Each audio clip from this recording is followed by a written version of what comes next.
Hope you guys are doing well. Welcome back. In today's video, I'm going to show you that how you can add the text in Adobe Photoshop app. So let's get started. So first of all, what we have to do, simply we have to go to the Photoshop app. So I'm going to click on this here. And after that, we have to choose the image, that which image you want to use. I'm going to click on this photo and editor. And now we have to choose the app. For example, I'm going to choose this random one here. So let's click on this.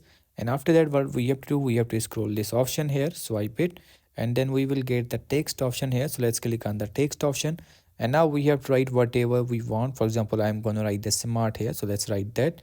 Let's click on the done here, and as you can see, after writing the text option, you will get the different text styles here. If you want to apply the text style, you can also do that, as you can see.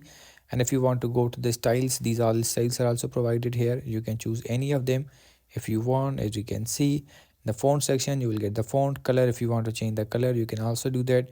Formats are also provided here with whatever you want. The stroke is also provided here. So in this way you can add the text in the Adobe Photoshop app.